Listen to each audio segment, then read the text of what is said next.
नवरात्रि का महत्व तो सभी जानते हैं। हिंदू धर्म में दुर्गा की पूजा के लिए खास ये दिन बहुत ही शुभ होते हैं। लेकिन क्या आप जानते हैं देवी दुर्गा का जन्म कब हुआ था? उससे जुड़ी मान्यताएं क्या हैं और क्यों कन्या पूजा की जाती है? नवरात्रि यानी वो 9 दिन जब शक्ति की पूजा की जाती है, जिसे देवी के रूप में मान्यता दी गई है। वो शक्ति जिसे देवताओं के महिला रूपी अवतार में देखा जाता है। दुर्गा के जन्म से लेकर उनके युद्ध में विजय पाने तक शक्ति के अनेक रूपों के बारे में हिंदू शास्त्र बताते हैं। लेकिन क्या आप जानते हैं कि जिस नवरात्रि में हम दुर्गा पूजा करते हैं उससे जुड़ी मान्यताएं क्या हैं? क्यों कन्या पूजा की जाती है? कैसे देवी का जन्म हुआ और क्यों दुर्गा की सवारी शेर है? 1. कैसे हुआ देवी का जन्म?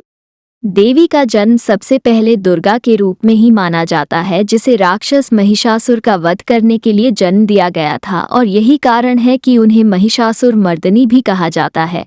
पौराणिक कथाओं के अनुसार देवताओं को भगाकर महिषासुर ने स्वर्ग पर कब्जा कर लिया था। तब सभी देवता मिलकर त्रिमूर्ति के पास गए थे।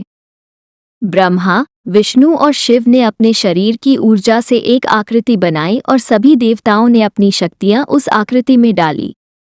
इसीलिए दुर्गा को शक्ति भी कहा जाता है। दुर्गा की छवि बेहद सौम्य और आकर्षक थी और उनके कई हाथ थे।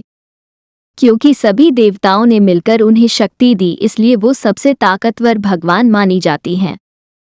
उन्हें शिव का त्रिशूल मिला, विष्णु का चक्र, ब्रह्मा का कमल, वायुदेव से उन्हें नाक मिली, हिमावंत पर्वतों के देवता से कपड़े, धनुष और शेर मिला और ऐसे एक एक कर शक्तियों से वो दुर्गा बनी और युद्ध के लिए तैयार हुई। आखिर पूजा 9 दिन ही क्यों की जाती है? जब दुर्गा या देवी ने महिषासुर पर हमला किया और एक एक कर दैत्यों को मारना शुरू किया, तब भैंसे का रूप धारण करने वाले महिषासुर को मारने के लिए उन्हें 9 दिन लगे। इसलिए नवरात्रि को 9 दिन मनाया जाता है। इससे जुड़ी अन्य कथाएं भी हैं, जैसे नवरात्रि को दुर्गा के 9 रूपों से जोड़कर देखा जाता है और कहते हैं कि हर दिन युद्ध में देवी ने अलग रूप लिया था और इसलिए 9 दिन 9 अलग अलग देवियों की पूजा की जाती है। हर दिन को अलग रंग से जोड़कर भी देखा जाता है। दुर्गा पूजा में दुर्गा के 9 रूपों की पूजा की जाती है। 3. क्यों है अष्टभुजाओं वाली? देवी दुर्गा को अष्टभुजाओं वाली कहा जाता है। कुछ शास्त्रों में 10 भुजाओं वाला भी कहा जाता है।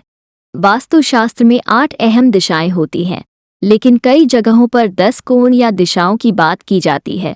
इनमें है प्राची, पूर्व, प्रतीची, पश्चिम, उदीची, उत्तर, अवाची, दक्षिण, ईशान, नॉर्थ ईस्ट, अग्निया, साउथ ईस्ट, नैऋत्य, साउथ वेस्ट, वायु, नॉर्थ वेस्ट, ऊर्ध्व, आकाश की ओर, अधरस्थ, पाताल की ओर।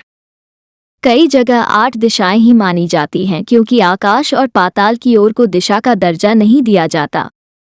हिंदू शास्त्रों के अनुसार ऐसा माना गया है कि देवी दुर्गा हर दिशा से अपने भक्तों की रक्षा करती हैं और यही कारण है कि उनकी 8 भुजाएं हैं जो 8 दिशाओं में काम करती हैं।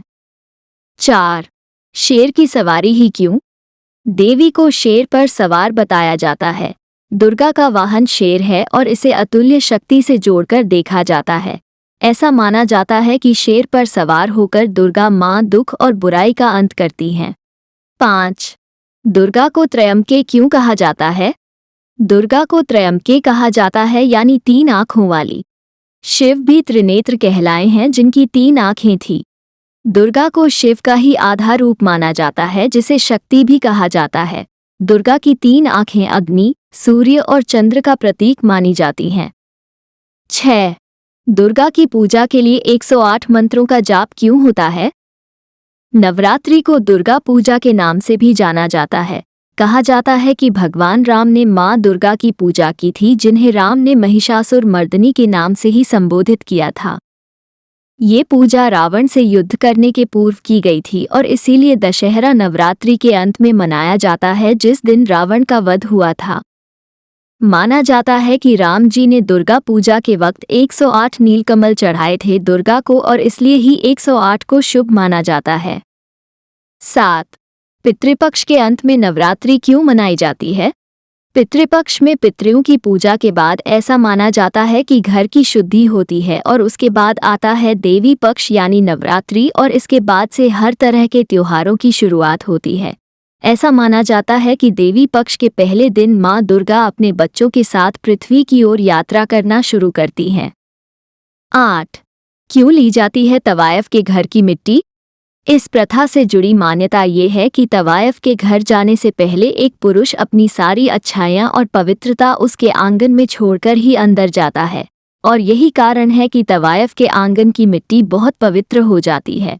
इसी मिट्टी को मिलाकर दुर्गा की मूर्ति बनती है। 9. कन्या पूजन या कुमारी पूजन क्यों होता है? कन्याओं को देवी का रूप माना जाता है और उन्हें सबसे पवित्र माना जाता है जब तक उनकी माहवारी शुरू नहीं होती। क्योंकि नवरात्रि को देवी यानी महिला रूप को पूजने के लिए मनाई जाती है, इसीलिए इसे छोटी कन्याओं को इससे जोड़ा जाता है। असल में ये पूजा स्वामी विवेकानंद ने 1901 में बेलूर मठ में शुरू की थी। इसे दुर्गा की शक्ति से जोड़कर भी देखा जाता है।